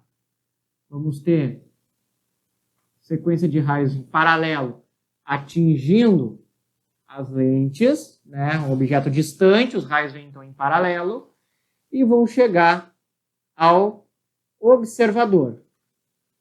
Ok? Bem, a distância L para que isso aconteça vai ser tal que eu consigo ter o maior aumento, né? Os 5 vezes lá que a questão informa. Para isso, só nessa situação, onde L, olha só, está sendo igual ao foco da objetiva mais o foco da ocular. Temos, então, a distância entre eles. Foco da objetiva mais foco da ocular. Ok? Bem, daí, então, vamos tomar agora a outra ideia, que a questão diz que a lente da ocular ela é capaz de produzir um aumento de 5 vezes no telescópio. Tá? O telescópio possui um aumento, onde esse aumento é o quê? É o foco da objetiva sobre o foco da ocular. Essa é a expressão que determina o aumento máximo, que é nessa condição, para o aumento de um telescópio, tá, de lentes por refração. Certo? Este valor, o aumento máximo, vai ser igual a 5. Disso aqui, temos que o foco da ocular passa para cá multiplicando, o 5 passa dividindo, é o foco da objetiva divididos por 5. Certo? Substituindo isso aqui em cima, vamos ter o seguinte, que o comprimento L vai ser foco da objetiva mais foco sobre 5, ou seja, 1 mais 1/5. 6/5 do foco da objetiva. Este é o valor que devemos encontrar, é a expressão que temos para calcular o L, tá? Com essa primeira situação. A segunda agora é encontrar o foco da objetiva, tá? Que é formada por duas lentes. Então temos uma associação aí. Na associação de lentes, temos o seguinte, que o inverso do foco equivalente é igual ao inverso dos focos, ou seja, F1 e F2. F1, a lente convexo-côncava de N, de índice de refração N1, e o foco 2 da lente biconvexa, né, de N2, sendo o índice de refração dele. Certo? Bem, iremos calcular agora os valores desses focos a partir da equação de Halley, né, a equação dos fabricantes de lentes, certo? Onde diz que o inverso do foco, para N1 no caso, é N1 menos 1 vezes a soma do inverso dos raios. Como eu estou usando o N1, então vai vir aquela convenção. Para faces convexas, temos um valor positivo para o raio, né? Deste lado, a sua face é côncava, sempre pensando para onde é que a luz vai bater, né? Então, é o valor negativo, 1 sobre R. Nisso aqui, vamos ter N1 menos 1 multiplicados por... Fazendo essa diferença pelo MNC, vai achar 1 menos 1 sobre 2R. O que vai dar para o foco F1 o valor de 1 menos N1 divididos por 2R. Para F2, o inverso de F2, a mesma coisa. N2 menos 1 vezes a soma do inverso dos raios. Como as duas faces são convexas, os dois valores são positivos. Então, 1 sobre R mais 1 sobre R, né? Que é a convenção da equação de Halley para fabricante de lentes, certo? Faces convexas, raio positivo, faces côncavas, negativo, né? Sempre pensando, né, dos lados de fora, não por dentro da lente. Aqui, então, vamos ter o seguinte, ó, aqui vai dar 2 sobre R, né? N2 menos 1 vezes 2 sobre R. Ou seja, o valor de 2N2 menos 2 sobre R. Vamos fazer essas somas aqui agora para achar o quê? O foco equivalente. O inverso do foco equivalente, né? Só antes, como aqui eu tenho o denominador 2R's, eu vou transformar isso aqui multiplicando em cima e embaixo por 2 e ter 4N2 menos 4 divididos por 2R's. Por que eu fiz isso?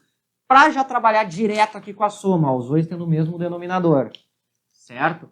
Então eu vou ter o seguinte, 1 menos N1 mais 4N2 menos 4, isso tudo sobre 2R, né? Que vai dar então aqui o valor seguinte, ó, 4N2, aqui vai ficar 1 menos 4 menos 3, vai ficar menos N1 menos 3 sobre 2R. Colocando esse menos 1 em evidência, vamos ter 4N2 menos N mais 3, N1 mais 3, sobre 2R, para ficar já com a cara da resposta, né? Isso aqui é o inverso do foco. Então, o foco em si, equivalente, ou o foco da objetiva, vai ser 2R sobre 4N2 menos N1 mais 3.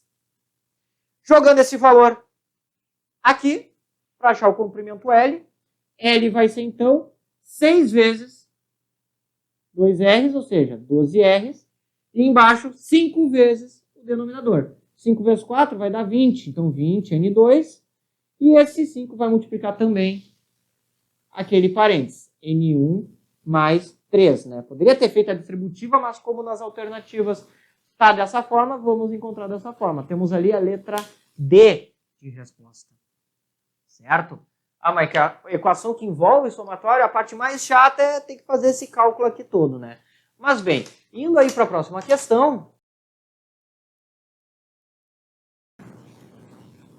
Bem, aqui uma questão envolvendo campo elétrico, certo? Uma questão que tá com o gabarito, temos um problema nele, ok? Mas é o seguinte, primeiramente ele pede para considerar apenas as interações elétricas, tá? Desprezar a interação gravitacional. Nisso, sabendo que essa partícula vai, né, cair, né, vai se chegar em direção ao anel, temos que ter, então, a presença de uma força atrativa, ou seja, essa carga tem que ser negativa, tá? O que que ocorre? Tá? Primeiramente, no centro, tá? Vamos experimentar uma situação de equilíbrio. Só que, pelo teorema de Earnshaw, tá? Diz que e isso vale para interações elétricas e interações gravitacionais. Qualquer partícula sob ação de campo unicamente elétrico vai experimentar um equilíbrio instável, né? Só que o gabarito da questão fala de um equilíbrio estável. Por que isso? Se considerar apenas o eixo vertical, se essa partícula se deslocar um valor pequeno para cima ou para baixo, ela vai sempre experimentar o quê? Uma força atrativa, tá? De forma que essa partícula vai ficar oscilando neste ponto, tá? Mas isso em relação a apenas a componente vertical, né? Só que a questão não diz se essa partícula é livre para fazer outros movimentos ou se ela só vai fazer este movimento, ok? De forma que qualquer tipo de perturbação vai acarretar um equilíbrio instável, por mais que não a tenha, né? Então, pelo teorema de Earnshaw, de que qualquer partícula sob a ação exclusivamente de forças elétricas vai experimentar um equilíbrio instável. Teremos que ter a alternativa de letra A, né? Mas a questão considerou B, certo? Mas isso daí faltou dizer. Se a partícula só pudesse se mover neste eixo, bem, sim, tendo essa especificação aí, né? Essa restrição, certo? E outros pontos ali falam sobre a questão da energia, né? Da energia aumentar ou diminuir. Bem, como temos cargas em sentidos opostos, à medida que vai se aproximando, né? Pode-se entender que a energia vai diminuindo, porque a energia potencial elétrica depende do produto das cargas, né? Como uma das cargas é negativa, a energia vai ficando cada vez mais negativa, diminuindo cada vez mais. Outra situação é, como eu tenho uma força atrativa, eu vou ganhando energia cinética. Se eu ganho energia cinética é porque eu estou perdendo energia potencial. Então vai diminuindo. Né? Eu conseguiria anular todas as outras nessa ideia, a C e a D neste caso. Certo? Mas, bem, foi uma questão em que há de ter um problema, pois não informou a restrição de movimento, e temos um teorema que explica que tem que ser a letra A, né? Certo? Então, bem, vamos aí para a próxima questão. Bem, uma questão envolvendo análise de circuitos, certo? Aqui o gráfico não está nas mesmas escalas, mas eu peguei os pontos importantes, que é esse 1 e este 3, ok? E, bem, pede para analisar o que vai acontecer depois que eu fechar essa chave. Primeiramente, né, sabemos que a DDP fornecida pela fonte é de 12 volts. Né? Pela lei das malhas, ok? Pegando essa primeira aqui, temos o seguinte, que 6 vezes I mais 6 vezes I novamente, né? Pois temos a mesma corrente percorrendo este circuito, então é uma corrente I nos dois, tem que ser igual a 12 volts, né? Ou seja, as quedas de tensões, ou seja, as resistências devem ser iguais, ou as quedas de tensão de cada resistência deve ser igual à tensão fornecida naquela malha. Aqui vemos que a corrente vai ter que ser de 1 ampere, né? Passando por aqui. Então, para 1 ampere, pelo gráfico, vemos que não há tempo de vida para o fusível, ok? Ele vai funcionar, né, a longo prazo, ok? Porque ali a restrição se dá a partir do 2 amperes, tá? Bem, quando eu fechar a chave, eu vou ter uma associação em paralelo agora. Primeiramente, não vou modificar a corrente que passa pelos resistores, não vou modificar a corrente que passa pela lâmpada. Então, as lâmpadas que ele chama na questão ali de LF, tá? Elas não vão ter o brilho aumentado nem diminuído. Vai se manter daquela forma, certo? Só que agora temos que ver se elas vão ou não se apagar. Bem, aí temos que ver a corrente que vai passar por aqui. Pela lei da malha novamente, ó, agora pegando de fora aqui, vamos ter que 3 vezes, eu vou chamar de I1, né? Aqui vai ser 1, mais 3 vezes I1 tem que ser igual a 12. Isso porque nessas lâmpadas tem que passar a mesma corrente. Uma associação em série entre esses dois. Aqui vai dar 6 divididos por 12 e 1 vai ter que ser 2 amperes. Então temos uma corrente de 2 amperes agora adicionados ao circuito. Né? E analisando ali, pela lei das correntes, se aqui tenho 2 amperes e aqui tem 1, é porque a fonte está fornecendo, então, 3 amperes, que é o que está passando por aquele fusível. Se passa 3 amperes, então eu vou ter um tempo de funcionamento de 1 segundo. Então vai funcionar, mas após 1 segundo, as lâmpadas irão se apagar, pois o fusível vai queimar, vai abrir o circuito, não vai ter mais a corrente passando. Né? Então apagarão depois de 1 segundo. Ficamos com a letra A de resposta. Certo? Bem, indo para a próxima questão, que também é de circuito. Bem, uma questão envolvendo aí circuito com capacitor, o circuito RC. A capacitor está inicialmente descarregado, ok? E então a chave é fechada. No que é fechada, o circuito começa a carregar, começa então a passar uma corrente em R e vai chegando ao regime, após um tempo, onde eu chego no equilíbrio, onde deixa de passar a corrente por R. Só que eu não consigo ter a noção dessa corrente. Mas né, eu consigo calcular as energias todas.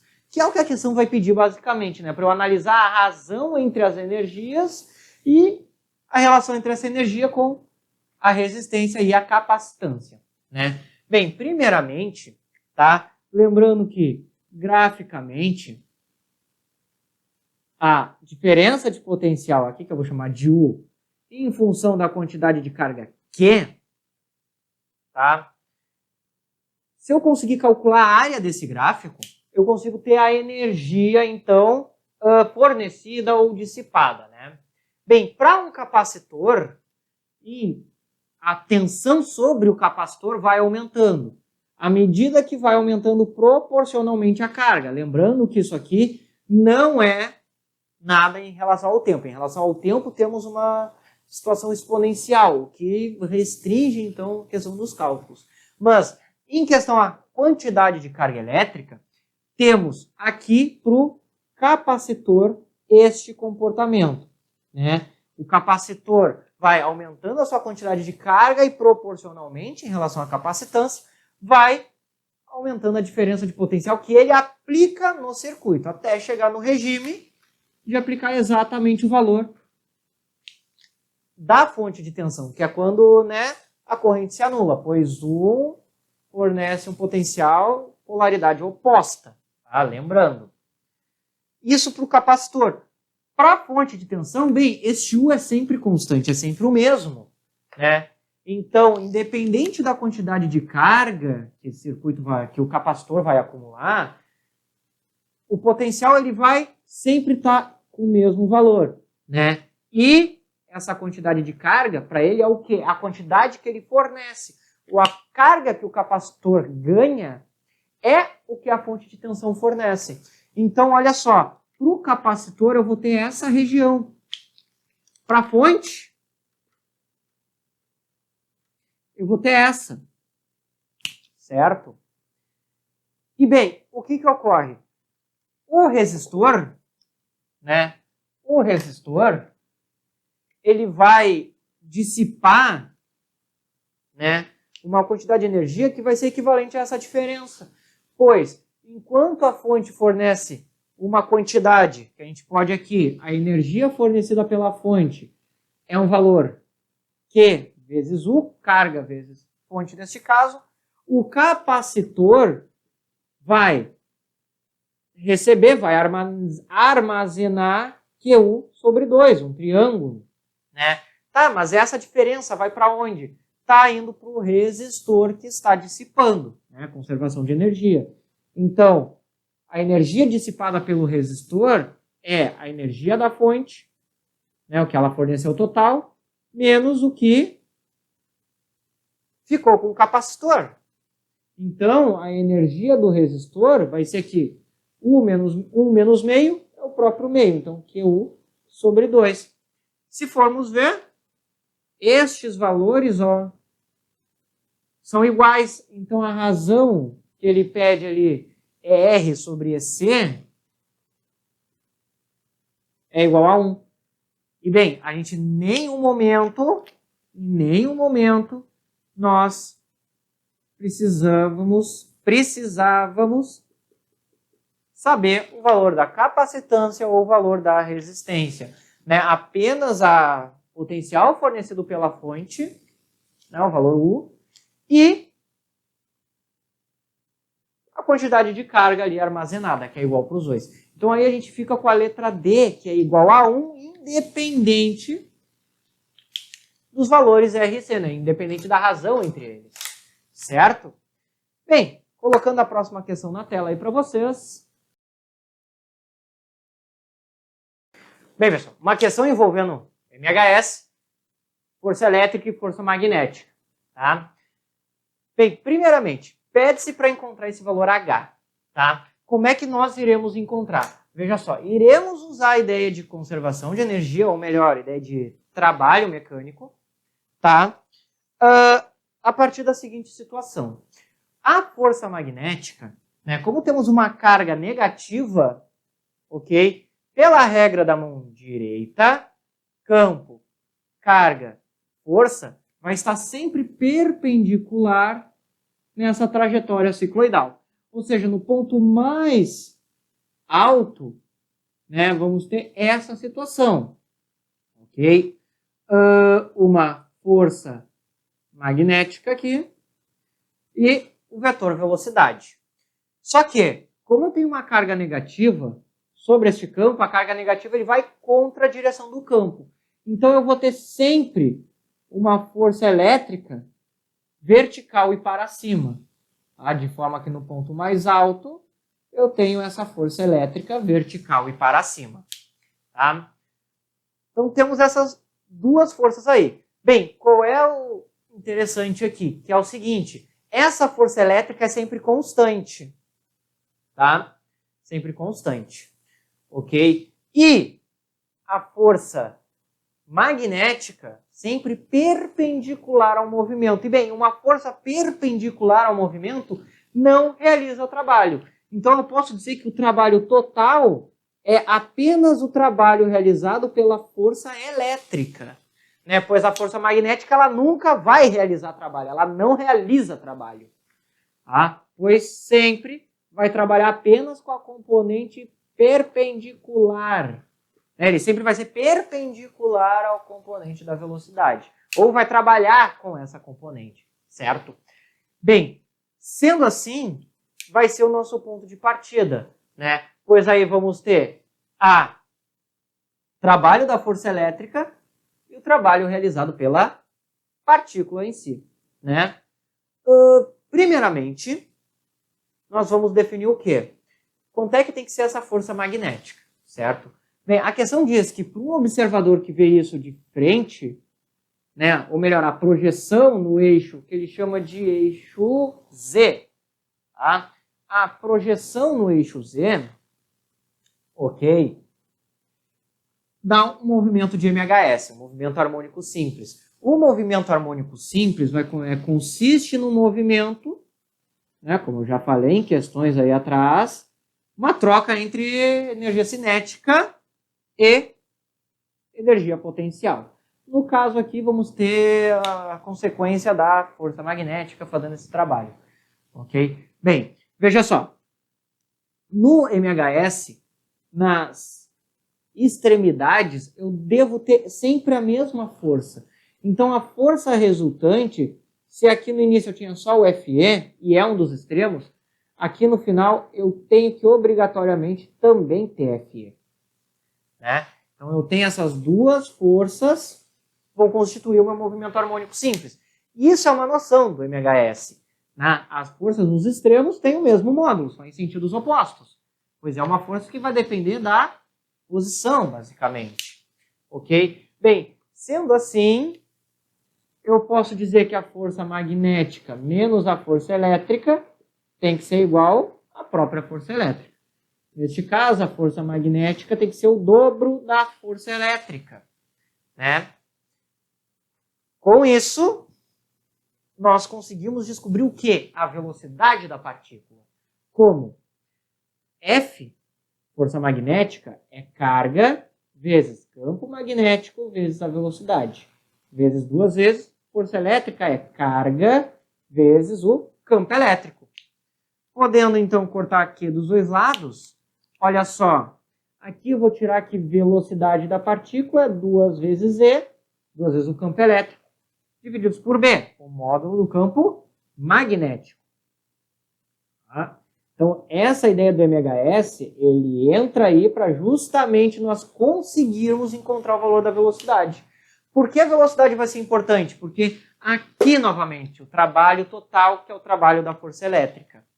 Bem, pelo teorema da energia cinética e trabalho, o trabalho total de um sistema, de um corpo, é igual à sua variação da energia cinética. Né? E bem, diz que a carga começa no repouso. Se começa no repouso, a energia cinética inicial é igual a zero. Então, o trabalho provocado pela força elétrica é igual à energia cinética final, ou a energia cinética no ponto mais alto. Certo? Abrindo as duas expressões, trabalho é força, neste caso força elétrica, vezes o deslocamento, que como a força elétrica está trabalhando na vertical, o deslocamento dele vai ser unicamente vertical, né?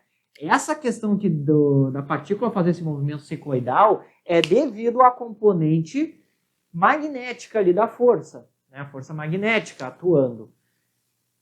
Ela não vai gerar trabalho, mas consegue provocar desvio de trajetória. Uma coisa é eu provocar um desvio de trajetória, outra coisa é eu conseguir transferir energia para essa partícula, né?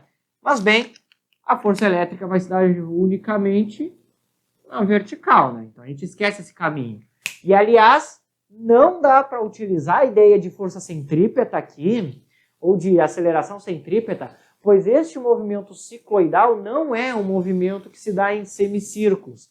Não, o movimento cicloidal é o movimento que um ponto na periferia de uma roda realiza ao provocar uma rotação. Eu tenho a rotação aqui e eu vou ter o movimento daquele ponto. Não é um movimento circular, não, é uma combinação entre uma circunferência, entre uma rotação com uma translação. Daí não dá para trabalhar só com centrípeta, né? Bem, aqui então vai ser igual. A energia cinética vai ser massa vezes quadrado da velocidade divididos por 2. H então vai ser o quê? mv ao quadrado divididos por 2. Força elétrica é o quê? E vezes a carga, né? Bem, vamos substituir todos os valores. A massa é dada em gramas, então 10 na menos 3, pois eu estou trabalhando em quilogramas. Preciso do sistema internacional. V ao quadrado nós não temos, mas podemos achar aqui, ó, V vai ser 2 vezes campo elétrico, que é 2, divididos pela carga, que é 1, vai dar 4, né? Metros por segundo. Temos o valor do campo, temos o valor do campo elétrico e do campo magnético. 4 ao quadrado, 16. Divididos por 2 vezes o campo, que é 2, vezes a carga, que é menos 4 microcoulombs. Pegamos só o módulo aqui, né? 4 milicoulomb, milha 10 a menos 3. Veja, então, que 10 a menos 3 consigo cortar. 2 vezes 2 é 4, vezes 4 é 16. Então, consigo cortar esses 3 termos com 16. Sobrando unicamente 1. Como está no sistema internacional, é 1 metro. Mas a questão pede em centímetros, então só multiplicar por 100, né? Então, a altura é de 100 centímetros. Letra C. Tá? E bem, pessoal, finalizando agora, indo para a última questão na tela para vocês. Só a última questão aí, então, envolvendo indução eletromagnética, ok? E vemos um movimento alternado aqui do ímã, tá? Representado pelo gráfico, e pede para encontrar, então, a questão da luminosidade da lâmpada que está sobre essa espira, né? Aqui eu só coloquei a espira, no caso, mas aí temos uma lâmpada L ligada aí nessa espira. Bem, sabendo que a tensão induzida é igual ao negativo da variação de fluxo magnético pelo tempo, nós temos que analisar no gráfico, não este cálculo, mas analisar no gráfico onde é que eu tenho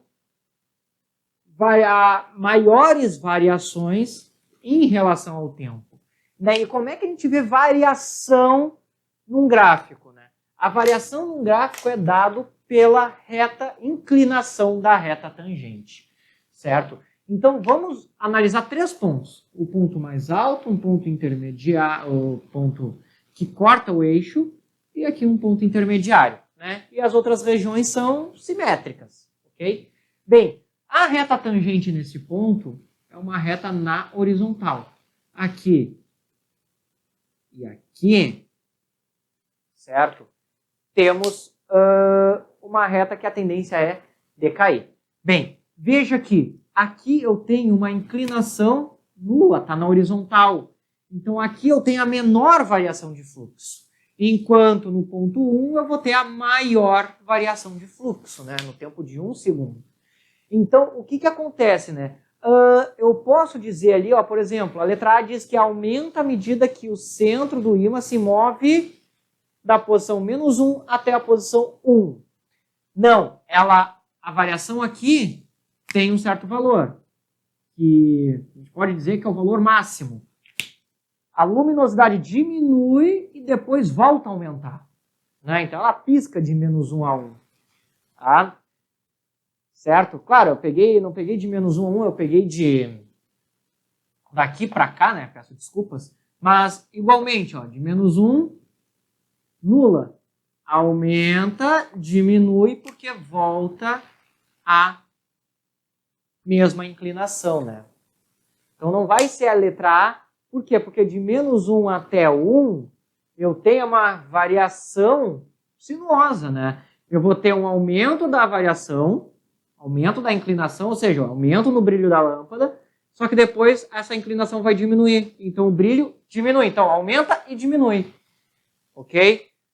Diz que diminui entre os instantes n sobre 2 e n mais 1 sobre 2. Tá? Ou seja, peguei um valor semi-inteiro, meio segundo, por aqui, e fui para o próximo valor inteiro. Ou seja, intervalos de 1 segundo, instantes semi-inteiros. Tá? Mas o que ocorre? Novamente, diminui, aumenta, pois a letra B está dizendo exatamente a mesma coisa, né? Tá dizendo, é do menos 1 a 1, só que a letra B está sendo mais abrangente, está pegando todos os intervalos seguintes. Tá? A letra C diz que é nula quando o ímã está na posição mais ou menos 1. Realmente é nula, pois a inclinação ó, é nula, temos 0 graus ali, então temos a letra C como resposta. E a D vai dizer que é mínima no instante m sobre 4t. T é o período e m é um número par. Ou seja, pegando o ponto 4 mesmo, vai dar justamente 1 segundo. Aqui, em 1 segundo, nós temos a maior inclinação possível, porque ó, vai aumentando a inclinação, só que depois começa a diminuir. Então aqui é o ponto máximo. Né? Então realmente ficamos com a letra C. E bem, terminamos aí então a resolução da prova AFA 2020, certo?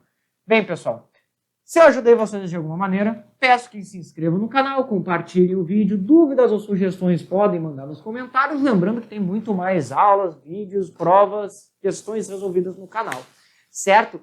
E bem, era isso, desejo a vocês bons estudos e até a próxima!